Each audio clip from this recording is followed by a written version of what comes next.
అందరికీ నమస్కారం అండి. చరిత్రలో ఈరోజు ఛానల్‌కు స్వాగతం.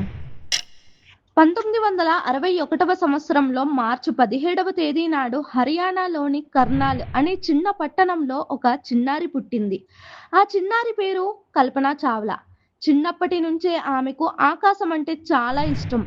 పక్షులు ఎలా ఎగురుతాయో చూస్తూ, విమానాలు ఆకాశంలో ఎలా ప్రయాణిస్తాయో ఆశ్చర్యంగా గమనించేది.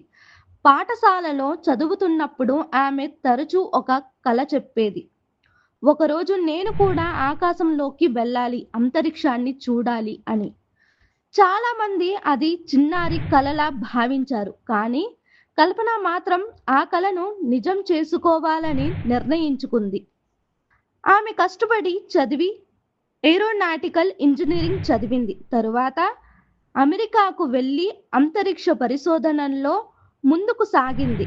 కొన్ని సంవత్సరాలు కఠినమైన శిక్షణ తరువాత ఆమెకు ఒక గొప్ప అవకాశం వచ్చింది. 1997వ సంవత్సరంలో నాసా స్పేస్ షటిల్ కొలంబియా మిషన్లో భాగంగా కల్పన చావ్లా అంతరిక్షంలోకి వెళ్ళింది. అలా ఆమె అంతరిక్షంలోకి వెళ్ళిన మొదటి భారతీయ మహిళగా చరిత్రలో నిలిచింది.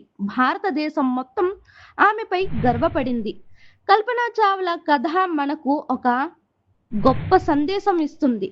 పెద్ద కలలు కనండి, కష్టపడి ప్రయత్నిస్తే ఆకాశం కూడా మీకు దూరం కాదు.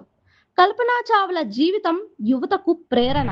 ఆమె చూపించిన దారిలో ఎంతో మంది అమ్మాయిలు శాస్త్రవేత్తలు, అంతరిక్ష యాత్రికులు కావాలని కలలు కనడం ప్రారంభించారు. కలలు కనండి, వాటిని నిజం చేసుకునే ధైర్యం కలిగి ఉండండి. మా కంటెంట్ కనుక మీకు నచ్చినట్లయితే లైక్ చేయండి, షేర్ చేయండి, సబ్స్క్రైబ్ చేసుకోండి ఫ్రెండ్స్. మా ఛానల్ యొక్క నోటిఫికేషన్ మీ వరకు చేయాలంటే కింద కనిపిస్తున్న బెల్ ఐకాన్ను ట్యాప్ చేయండి. Thank you.